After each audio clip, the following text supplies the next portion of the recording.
Buenos días y bienvenidos a mundodesconocido.es.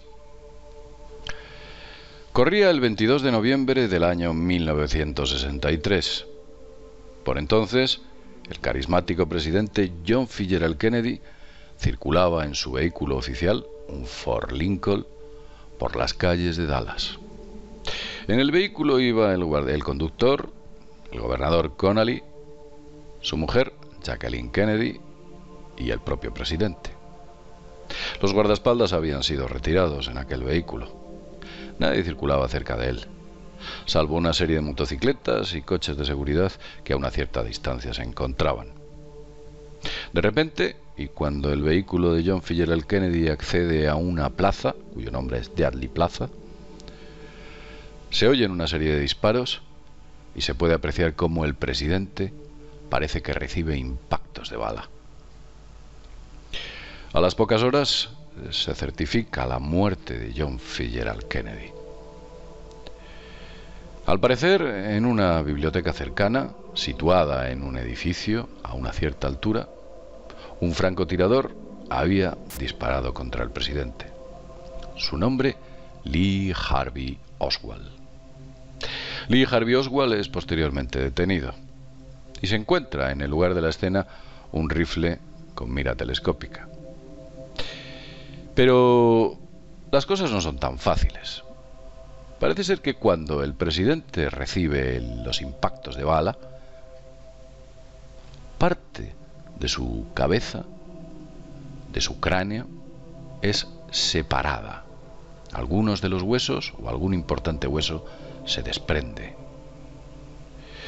Ese hueso o esa parte del cráneo posteriormente es radiografiada. Y esa radiografía se utiliza como prueba en la llamada Comisión Warren, donde se investigan los acontecimientos sucedidos en torno a la muerte del presidente.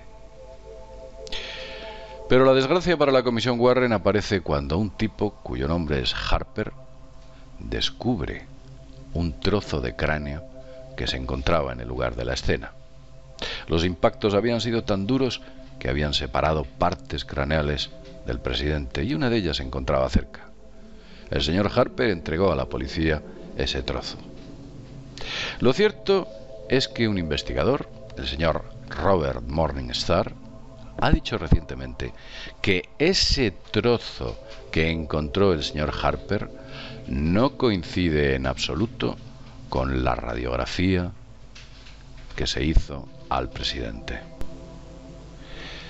Se ha intentado por todos los medios, métodos y maneras, y es imposible. Esa parte que encontró Harper no encaja con la radiografía que se presentó en la comisión. ¿Qué quiere decir esto? Quiere decir dos cosas. En primer lugar, la radiografía que se presentó era falsa, no correspondía a John F. Kennedy. ¿Y qué quiere decir en segundo lugar? Que ese hueso es de otra parte del cerebro. Y concretamente, según un radiólogo, el doctor David Matnick, que recientemente ha analizado el hueso, esa parte a la que corresponde el hueso encontrado por el señor Harper es de la parte occipital del cerebro, del cráneo, de la parte posterior. Con lo cual significa que John F. Kennedy recibió impactos de bala desde la parte frontal. La radiografía muestra un impacto lateral superior, algo que podría certificar que la bala vino desde el edificio, desde la parte alta.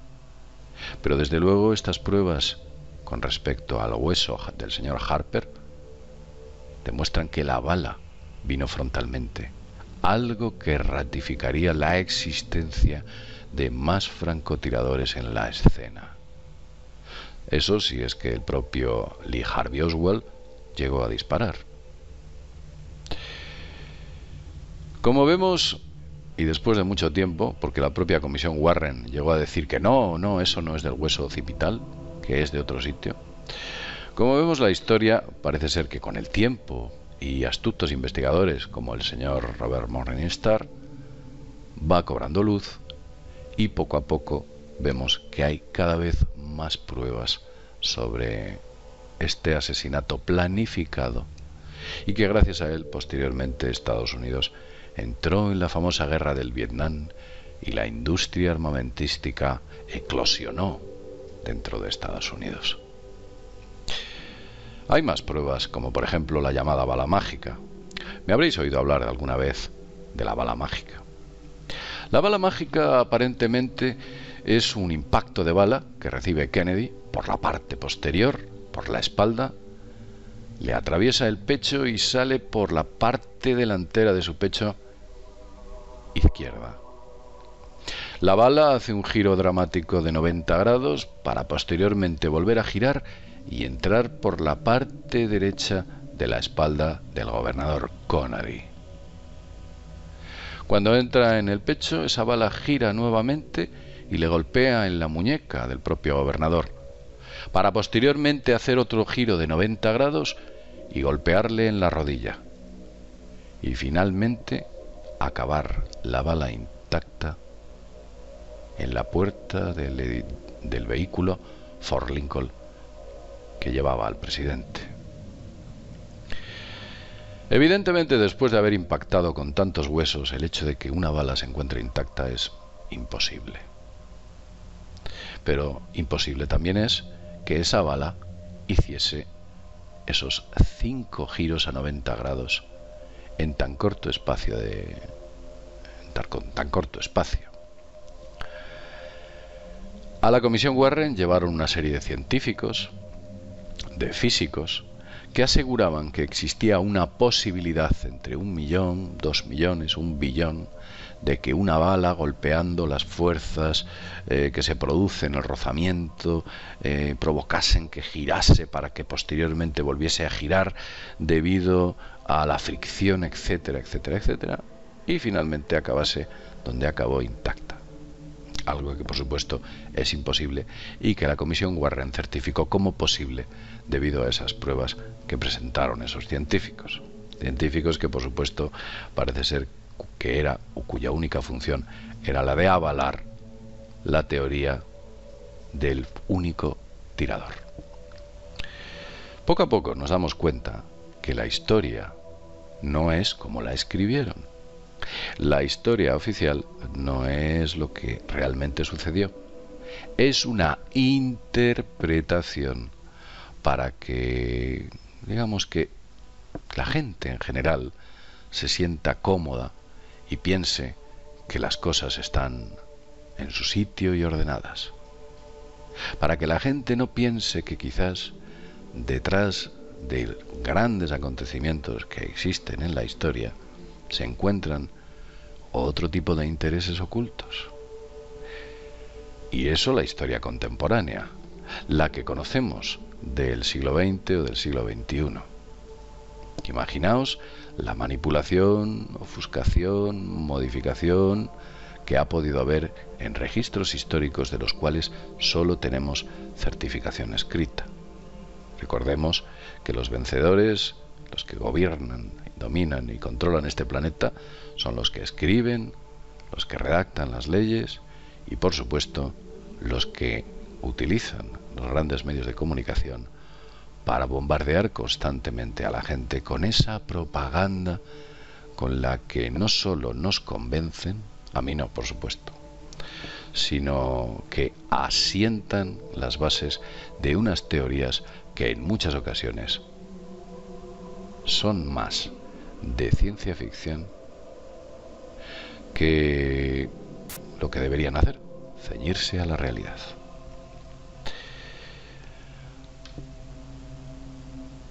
Recuerdo cuando era joven, y digo joven, me refiero a un niño, allí con una edad de unos 8 o 9 años, por casa ya circulaba un libro que se titulaba El dedo asesino, así se titulaba.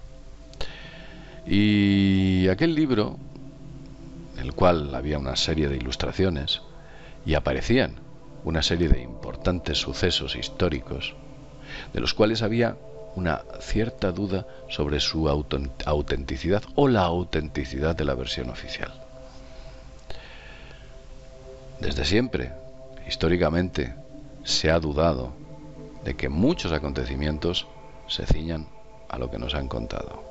Me acuerdo perfectamente cómo ávidamente leía aquel libro, y era muy joven, y escuchaba esas fantásticas teorías, que de fantásticas no tenían nada, sino más bien de incluso más racionales que la propia versión oficial, y yo ya pensaba, ¿cómo es posible que la gente no sea capaz de entender los intereses que se pueden encontrar detrás de estos grandes acontecimientos? Nada obedece a la casualidad. Todo tiene un objeto, y ese objeto, en muchas ocasiones, está oculto a sus ojos. No me quiero alargar más. Como siempre decimos, desde mundodesconocido.es, nos vemos en el próximo videoprograma. Hasta pronto.